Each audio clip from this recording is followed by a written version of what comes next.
Hello and welcome दोस्तों। तो हम लोगों को डिक्शनरी जो सीखने का जो सिलसिला चल रहा है, चलिए उसको जारी रखते हुए आज शुरू करते हैं बी वर्ड लेके। तो बी अल्फाबेट से जो जो प्रीफिक्स सफिक्स कंबाइनिंग फॉर्म आएंगे। तो देखिए बी से सबसे पहले बेसिल। बेसिल जो आया है, बेसिल का मतलब है स्मॉल स्टाफ यानी छोटा खंड जो कि रॉड शेप्ड हो, रॉड जैसा देखने में हो, जैसे बेसिलस।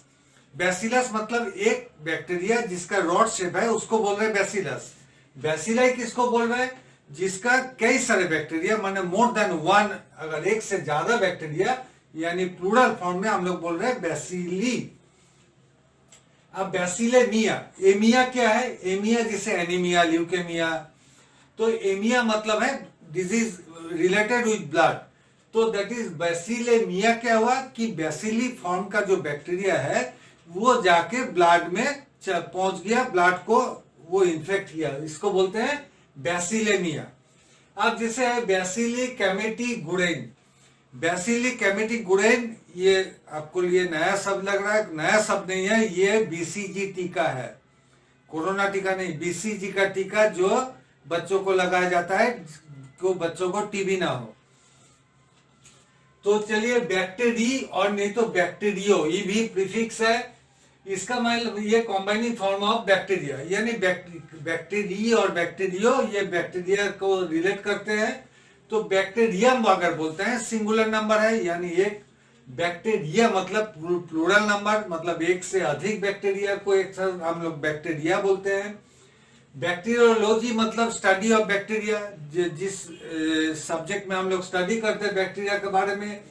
बैक्टीरियोफाज कोई बैक्टीरिया का नाम नहीं है, एक वायरस का नाम है जो बैक्टीरिया को इन्फेक्ट करता है। जो बैक्टीरिया को इन्फेक्ट करता है उसको, उस वायरस को बोलते हैं बैक्टीरियोफाज। अब चलिए बेसोफिल, जैसे आप न्यूट्रोफिल पढ़े हैं, यूसोनोफिल पढ़े हैं, बेसोफिल पढ़े हैं। तो ये सारे जो ग्रेनुलोसाइट्स है, तो ये सारे बेसोफिल का मतलब है एफिनिटी टू बेसिक डाई, यानी बेसिक डाई का प्रति उसका एफिनिटी है, यानी वो बेसिक डाई का, डाई मतलब कलर, बेसिक डाई का जो कलर पकड़ लेता है, यानी उसका कलर और जो रिएक्शन है ऑपोजिट रिएक्शन, एसिडिक है। तब क्या है कि इसका जो कलर पकड़ता है, ये कलर होता है generally bluish black to black. कभी कभी हम लोग क्या करते हैं, बेसोफिल जो बेसोफिलिक कलर जो है इसको हम लोग जेनरलाइज कर लेते हैं। कुछ भी मतलब सेल के बारे में कोई अगर ब्लैक ग्रेन्यूल्स इसका बारे में हम लोग चर्चा करते हैं तो उसमें भी हम लोग बोलते हैं बेसोफिलिक ग्रेन्यूल्स, अर्थात इसका मतलब सीधी बात है bluish black to black granules. अब बिनाइन, बिनाइन शब्द कैंसर से मतलब ट्यूमर से रिलेटेड है, जिसे मैलिग्नेंट कैंसर। मैलिग्नेंट कैंसर मतलब जो कि कैंसर मतलब हार्मफुल है, और बिनाइन है जो कि नॉट हार्मफुल है। कुछ ट्यूमर होती है हम लोगों को शरीर में जो कि हार्मफुल नहीं है, वो बढ़ता भी नहीं है, घटता भी नहीं है। तो ये बहुत देखे मेडिकल पैरामेडिकल का दोस्त लोग अपने में मतलब इसको चर्चा करते हैं कि शायद एक तो ग्रुप है दोस्तों का, तो दूसरा तीसरा कोई दोस्त के बारे में चर्चा होती है तो उसमें बोला जाता है कि अरे उसके बारे में छोड़ो, वो तो बिनाइन है। मतलब वो दोस्त जो भी है हम लोगों से मिलता जुलता नहीं, लेकिन वो हम लोगों के लिए हार्मफुल नहीं है। जैसे बाई, BI बाई, बाई का मतलब है टू और डबल, यानी दो या डबल जिसको बोलते हैं। तो बाइसिलिएट यानी दो सिलिया, बाई न्यूक्लिएट यानी दो न्यूक्लियस है। बायस, बायस फिर एक शब्द आ गया, ये कोई प्रीफिक्स या सफिक्स नहीं है, ये खास करके मेडिकल लैब वाले को बहुत काम आएगा। बायस मतलब है ये क्वालिटी कंट्रोल से रिलेटेड है। बायस का मतलब है systematic deviation of results from the truth, यानी जो सच्चाई वैल्यू है, जो ओरिजिनल वैल्यू है उससे हट गया, उससे हट के अगर कुछ दूसरा वैल्यू शो करता है तो उसको कैसे समझेंगे वो तो हम लोग क्वालिटी कंट्रोल में पढ़ेंगे। तो उसको बोलते हैं बायसनेस ऑफ द वैल्यू। अब देखिए बील, बील शब्द है BIL, बील है बाइल, बाइल जो कि जिसको पित्त बोलते हैं। तो बाइल पित्त है जो कि मेनली कोलेस्ट्रॉल से बनती है, इसलिए उसको कोल भी कहा जाता है। तो दोस्तों हम लोग तो बार बार खोजते रहते हैं कि जीरो कोलेस्ट्रॉल का तेल खाएंगे, जीरो कोलेस्ट्रॉल का मक्खन खाएंगे, इसे मत कीजिए। कोलेस्ट्रॉल का मानव शरीर का नॉर्मल वैल्यू है 130 से 200 mg पर डीएल, 0 से 200 mg नहीं है। यानी कोलेस्ट्रॉल इतना मत घटा दीजिए कि आपको बाइल प्रोडक्शन कम हो जाए, यानी खाना हजम नहीं होगा, बाइल प्रोडक्शन कम हो जाएगी। तो फिर बाइल प्रोडक्शन कम, कोलेस्ट्रॉल अगर शरीर में नहीं रहेगा तो हार्मोन सिंथेसिस नहीं होगी।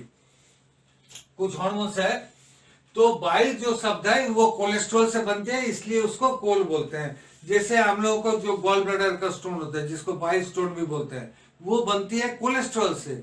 वो पत्थर जो बनती है वो कोलेस्ट्रॉल का पत्थर होती है, जबकि किडनी का जो पत्थर होती है वो कैल्शियम सॉल्ट्स की। तो बिलियरी मतलब बाइल, जो बिलियरी डक्ट जो जैसे बोलते हैं, तो बाइल जो जिस डक्ट से जाता है, जिस नल से पास होता है, उसको बोलते हैं बिलियरी डक्ट। फिर बिलियस यानी बाइल से संबंधित बिलियस, फिर बाइल यूरिया नहीं तो बिलियूरिया, इसको फिर देखिए कोलियूरिया भी बोलते हैं। यूरिया का मतलब है यूरिन, यानी बाइल यूरिन। अगर बाइल यूरिन में आता है तो कॉमनली हम लोग उसको जॉन्डिस बोलते हैं, तो उसको देखिए तो उसको हम लोग कोलियूरिया भी बोलते हैं। तो देखिए बायो तो आप लोग जानते हैं, सबका सब बायोलॉजी का स्टूडेंट है तो आप ये वीडियो देख रहे हैं। बायो का मतलब है लाइफ और लिविंग ऑर्गेनिजम्स, यानी बायो एसे, यानी बायोलॉजिकल असेसमेंट जो करते हैं, चाहे टेस्ट का जरिए हो, चाहे इंफॉर्मेशन के जरिए हो, कुछ भी इसको बोलते हैं बायो एसे। फिर बायोकेमिस्ट्री, यानी जो केमिकल सब्सटेंसेस बायोलॉजिकल प्रोसेस से बनती है या बायोलॉजिकल प्रोसेस से उसका चेंज होती है, इसको जो जिस सब्जेक्ट में पढ़ते हैं उसको बोलते हैं बायोकेमिस्ट्री। फिर है बायोएथिक्स शॉर्ट टर्म है, इसका ओरिजिनल टर्म है बायोमेडिकल एथिक्स, यानी मेडिकल हर एक चीज का एथिकल वैल्यू होती है। आपका मिठाई दुकान है, उसका भी कुछ एथिक्स है, यानी आप झूठा मिठाई किसी को नहीं आप बेचिएगा, सड़ा हुआ मिठाई किसी को नहीं बेचिएगा। तो उसी तरह यहाँ भी पैरामेडिकल मेडिकल में भी एक एथिक्स काम करती है, उसको बोलते हैं बायो एथिक्स। फिर बायोलॉजी क्या है, यानी लॉजी का मतलब है स्टडी, यानी बायो का बारे में स्टडी करना ही है बायोलॉजी। फिर बायोमेट्री क्या है, बायोमेट्री जैसे देखिए आप आधार कार्ड बनाए हैं, उसमें 10 अंगुलियों का छाप लिया गया, आंख मोतिया का मोतिया का फोटो लिया गया, ये है बायोमेट्री, यानी बायोलॉजिकल इंफॉर्मेशन आपका आंख की मोतिया से या फिंगर से कलेक्ट किया गया है। फिर है बायोप्सी क्या है, बायोप्सी जैसे मानिए कि किसी का ऑपरेशन होती है, तो ऑपरेशन होने के बाद डॉक्टर साहब क्या करते हैं, पेशेंट पार्टी को बोलते हैं ये मटेरियल है, ये गॉल ब्लैडर का हिस्सा है, ये अपेंडिक्स का हिस्सा है, इसको आप बायोप्सी करा के लाइए। यानी बायोप्सी क्या है कि वो डॉक्टर साहब जानना चाहते हैं इसमें कुछ तरह का ट्यूमर वगैरह यानी कैंसर वगैरह है कि नहीं। लेकिन देखिए अगर सुशांत सिंह राजपूत का केस है, उनका तो अननेचुरल डेथ हुआ, या होमिसाइड या सुइसाइड जानने के लिए हम लोग क्या करते हैं, पोस्टमार्टम करते हैं। अब पोस्टमार्टम करने का वो पोस्टमार्टम से तो सारे अंग ले लिया गया, अब उस अंग को जो टेस्ट करते हैं लेबोरेटरी में उसको बोलते हैं ऑटोप्सी, यानी वो आदमी तो जिंदा है नहीं, इसलिए वो हो जाता है ऑटोप्सी, और अगर जिंदा है आदमी तो हो जाता है बायोप्सी। फिर देखिए ब्लास्ट है एक सफिक्स है, यानी शब्दों का बाद में बैठता है। ये फॉर्मेटिव सेल, यानी कोई सेल फॉर्म जो कर रहा है उस अवस्था को बोलते हैं ब्लास्ट। जैसे ऑस्टियोब्लास्ट, ऑस्टियो शब्द आता है हड्डी से शब्द रिलेटेड है ऑस्टियो, यानी ऑस्टियोब्लास्ट मतलब है यानी हड्डी का सेल बनने को बोलता है ऑस्टियोब्लास्ट। जैसे मायलोब्लास्ट कौन सेल को बोलते हैं, जो कि ग्रेनुलोसाइट्स है, जैसे न्यूट्रोफिल, यूसोनोफिल, बेसोफिल, ये सारे सेल का जो एकदम बचपन का जो पहला सेल बनती है उस सेल का नाम होता है मायलोब्लास्ट। फिर मेगा कैरियोब्लास्ट, जैसे हम जो प्लेटलेट सेल है, ये प्लेटलेट सेल जहां से बनती है उसका एकदम जो प्राइमरी एकदम प्राथमिक सेल है, जो सेल बनती है उसको बोलता है मेगा कैरियोब्लास्ट। फिर है मेगालोब्लास्ट मतलब है मेगालोसाइट्स जो बनती है, मेगालोसाइट्स का ये प्राइमरी सेल होती है मेगालोब्लास्ट।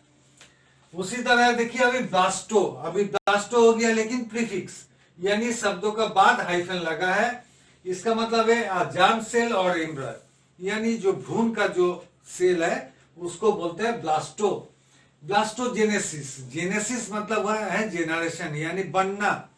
तो ब्लास्टोजेनेसिस क्या है कि भ्रूण सेल बनने का प्रोसेस को बोलते हैं ब्लास्टोजेनेसिस। ब्लास्टोसाइट यानी एक भ्रूण सेल को बोलते हैं ब्लास्टोसाइट।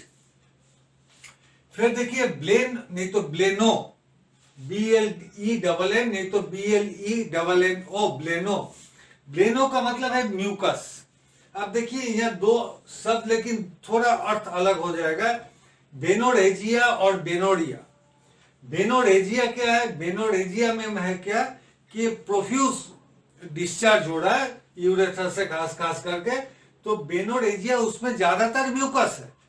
और ब्लेनोरिया क्या है? जैसे डायरिया, डायरिया में क्या वाटरी पार्ट ज्यादा रहता है, पानी ज्यादा रहती है। तो ब्लेनोरिया में क्या है कि यूरेथ्रल डिस्चार्ज हो रहा है लेकिन उसमें पानी का हिस्सा ज्यादा है, क्यूपियस अमाउंट ऑफ म्यूकस है। यानी म्यूकस का कम रहना, ज्यादा रहना, कम रहने से उसका नाम अलग हो गया, बेनोरेजिया और बेनोरिया। अब देखिए ब्लेफार और नहीं तो ब्लेफारो, इसका मतलब है आईलिड। आईलिड जो हम लोग बोलते हैं, ये जो आईलिड है, जो आंख का ऊपर का जो पत्ता है, इसको बोलते हैं आईलिड। तो आईलिड का मतलब है क्या? बेफाराइटिस। बेफाराइटिस में क्या होता है कि अगर मेरा आईलिड में अगर इंफेक्शन हो गया और वो फूल गया तब उसको बोलते हैं ब्लेफाराइटिस। और ब्लेफारोप्लास्टी, प्लास्टिक जो शब्द है यानी प्लास्टिक सर्जरी द्वारा उसको रिपेयर करना।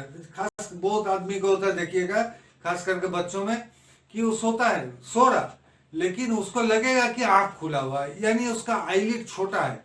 तो डॉक्टर साहब उसमें ऑपरेशन करके आईलिड को थोड़ा बड़ा कर देते हैं, तो उसको बोलते हैं ब्लेफारोप्लास्टी, जिसको अलग से हम लोग टार्सोप्लास्टी भी बोलते हैं। फिर देखिए ब्रैकी नहीं तो ब्रैकियो, ब्रैकी नहीं तो ब्रैकियो, ये भी प्रीफिक्स है, इसका मतलब है आर्म यानी बाहें, बाहें। तो आर्म यानी ब्रैकी एल्जिया, एल्जिया मतलब है पेन, यानी बाहें में पेन, यानी हमको बाहें में पेन हो रहा है तो इसको बोलते हैं ब्रैकी एल्जिया। अब देखिए ब्रैकी यहाँ आई था, यहाँ वाई हो गया, अगर वाई हो जाती है तो इसका मतलब है शॉर्टनेस यानी कमी। किस तरह का है? ब्रैकीडेक्टाइलिया। ब्रैकीडेक्टाइलिया क्या है? किसी किसी का देखिएगा हाथ का जो फिंगर्स है, फिंगर्स छोटी होती है, यानी हाथ का माप से वो फिंगर्स काफी छोटी है, तो उसको बोलते हैं ब्रैकीडेक्टाइलिया। नहीं तो उसको देखिएगा फुट जो है, फुट का जो टो यानी सामने वाला हिस्सा है वो छोटा है। फिर ब्रैकीसेफाली यानी सेफल का मतलब है जो स्काल, सेफल का मतलब है स्काल। तो ब्रैकीसेफाली मतलब जिसका बॉडी तो लंबा चौड़ा है, जिम का बॉडी है, लेकिन स्काल छोटा है, माथा छोटा है, तो उस कंडीशन को बोलते हैं ब्रैकीसेफाली। फिर देखिए ब्रैडी, BRADY, ब्रैडी मतलब है स्लोनेस यानी धीरे धीरे। तो देखिए ब्रैकीकार्डिया, कार्डिया शब्द आया कार्डिया की यानी हार्ट से, यानी हार्ट जिसका स्लो चल रहा है। हार्ट स्लो चल रहा है तो मतलब क्या है? पल्स स्लो होगा। अब देखिए खास करके जो एथलीट होते हैं, जो दौड़ते हैं, तो 100 मीटर दौड़ते हैं, 5000 मीटर, 10,000 मीटर, फिर क्रॉस कंट्री रेस, तो वो तो एक दिन में नहीं दौड़ते हैं, वो धीरे धीरे प्रैक्टिस करते हैं। तब उनका इच्छा हुआ कि आज चलो हम बॉम्बे से गोवा तक दौड़ेंगे। तो ये जो दौड़ते हैं तो उसका बॉडी क्या करते हैं, अपने आप को देखिए, अपने आप को हिसाब से वो बना लेते हैं। इस एथलीट को खास करके ब्रैकीकार्डिया होता है। ब्रैकीकार्डिया क्या? जैसे हम लोग नॉर्मल आदमी जानते हैं, हम लोगों को 72 पल्स रेट होती है, वो जो एथलीट होते हैं उन लोगों को मतलब 35 से 36 से 42 तक होती है। तो उसका बॉडी क्या किया, एडजस्ट करके उसको घटा के रखा, कहा कि ये आदमी तो सुबह शाम दौड़ता है, तो हम लोग जैसे थोड़ा दौड़ने के बाद हम लोगों को क्या होता है, पल्स रेट फास्ट हो जाती है। तो उसको वो आदमी जब 10,000 मीटर दौड़ लिया, 20,000 मीटर दौड़ लिया, तब उसको देखिएगा वो जो इतना बड़ा 100 मीटर दौड़ के जो मेरा पल्स रेट हुआ था, वो 10,000 किलोमीटर दौड़ने के बाद उसका पल्स रेट उस पोजीशन में गया। अगर बॉडी एडजस्ट नहीं करता तो उसका तो मतलब उस समय तो पल्स रेट तो 300-400 भाग जाएगा, तब तो आदमी कोलैप्स कर जाएगा। तो बॉडी अपने आप को एडजस्ट करती है, इसको बोलते हैं ब्रैडी, नहीं तो स्लोनेस तो ब्रैडी कार्डिया। फिर है ब्रोंक, ब्रोंक मतलब है, ये भी एक प्रीफिक्स है, ब्रोंक का मतलब है विंड पाइप, यानी विंड पाइप का एक ट्री जैसा स्ट्रक्चर है, wind pipe and wind pipe का ट्री को बोलते हैं ब्रोंको बोलते हैं। तो ब्रोंकोस्कोपी यानी जब इंफेक्शन होती है तो मुंह से गला से एक माइक्रोस्कोप घुसा के देखा जाता है, उसको स्कोपी मतलब, स्कोप मतलब देखना, जैसे माइक्रोस्कोप यानी बहुत छोटे वस्तु को देखना, उसी तरह ब्रोंकोस्कोपी यानी ब्रोंकस कंडीशन विंड पाइप को देखना, जिससे हम सांस लेते हैं, सांस नाली को बारीकी से देखना। ब्रोंकाइटिस, ब्रोंकाइटिस कॉमन बीमारी है, क्या होती है, फूल जाता है, इन्फ्लेमेशन हो जाता है, फिर खांसी होती है, सर्दी होती है, कफ बैठ जाता है सीने में, तो इसको बोलते हैं ब्रोंकाइटिस। अब है ब्राई, ब्राई देखिए कंबाइनिंग फॉर्म में बीच में बैठता है, यानी दोनों तरफ इसका हाइफन लगी हुई है, इसका मतलब है फुल ऑफ लाइफ, यानी एम्ब्रायोनिक। ब्राई देखिए बीच में बैठा हुआ है, तो एम्ब्रायोनिक मतलब, एम्ब्रायो मतलब भ्रूण, यानी भ्रूण संबंधित। उसी तरह BUCC बक, बक मतलब है माउथ, मुंह का जो, यानी hollow part of the cheek, यानी चीक का अंदर जो हॉलो पार्ट है, इसको बोलते हैं बक्कल कैविटी, उसको बोलते हैं बक, तो बक्कल कैविटी। अभी चलिए बी खत्म करके हम लोग सी में एंटर लेते हैं। सी में पहला वर्ड आ रहा है CAC कैक, और नहीं तो CACO कैको। इसका मतलब है डिजीज और डिफॉर्मिटी। डिजीज तो बीमारी है, डिफॉर्मिटी क्या है, जैसे कोई आदमी का देखिएगा 5 अंगली का जगह 2 अंगली है, कोई आदमी का देखिएगा 5 अंगली का जगह 7 अंगली हो गया, कोई आदमी का एक पैर शायद नहीं है, बहुत छोटा पैर है, तो इसको बोलते हैं डिफॉर्मिटी, यानी फॉर्मेशन में डेविएशन, इसको बोलते हैं डिफॉर्मिटी। तो डिफॉर्मिटी जैसे होता है कैकेक्सिया। कैकेक्सिया क्या है, खास करके जो टीबी पेशेंट है, कैंसर पेशेंट है, उसका क्या होता है कि वो रैपिड उनका वीकनेस बढ़ता है, बॉडी वेट बॉडी वेट घट जाती है, फिर उसका मतलब general health condition totally decline हो जाती है, तो उस पेशेंट को हम लोग बोलते हैं कैकेक्सिया। फिर देखिए कैल्क, नहीं तो कैल्सी, नहीं तो कैल्को, ये क्या है, कैल्शियम और इट्स सॉल्ट, यानी कैल्शियम और उसका सॉल्ट से संबंधित है। जैसे कैल्सिफिकेशन, यानी जो टिश्यू है, टिश्यू में अगर कैल्सिफिकेशन होता है तो वो बोनी टिश्यू बन जाता है, बोन बन जाती है, तो यानी डिपोजिशन ऑफ कैल्शियम को बोलते हैं कैल्सिफिकेशन। अब देखिए कैलोर, कैलोर का मतलब है हीट यानी ताप। जैसे कैलोरी, हम लोग तो कैलोरी नाप के आप आजकल खाना खाते हैं, कितना उसमें ताप हमको मिलेगा। फिर कैलोरीमीटर, कैलोरीमीटर मतलब जो ताप मारने माप मेजर करने का जो मशीन है, उसको बोलते हैं कैलोरीमीटर। अब देखिए कैप्स, कैप्स का मतलब है कंटेनर, यानी जैसे कैप्सूल, जैसे कैप्सूल है, आप कैप्सूल खाते हैं, तो कैप्सूल क्या है, कंटेनर, दवाई का कंटेनर। वो दवाई कैप्सूल में काहे समाहित है, अगर वो बाहर में होगा, वो अगर जीभ में आपको लगेगा तो बहुत खट्टा, नहीं तो बहुत तीता लगेगा, इसलिए उसको कैप्सूल का अंदर डाला जाता है। फिर है एनकैप्सुलेशन, यानी कोई बैक्टीरिया जब अनअवॉइडेबल सर्कमस्टेंसेस होता है, जब हम दवाई खा लेते हैं, हीट दे देते हैं बैक्टीरिया, तो बैक्टीरिया क्या करता है, अपने आप को एक कैप्सूल के अंदर छिपा लेता है, इसको बोलते हैं एनकैप्सुलेशन। तो चलिए दोस्तों, तो आप BC को लेकर आज हम लोग पढ़ लिए, तो नेक्स्ट वीडियो में हम लोग मिलते हैं डिक्शनरी का और सारे वर्ड लेके, prefix, suffix and combining forms. तो तब तक के लिए शुक्रिया, बहुत बहुत शुक्रिया।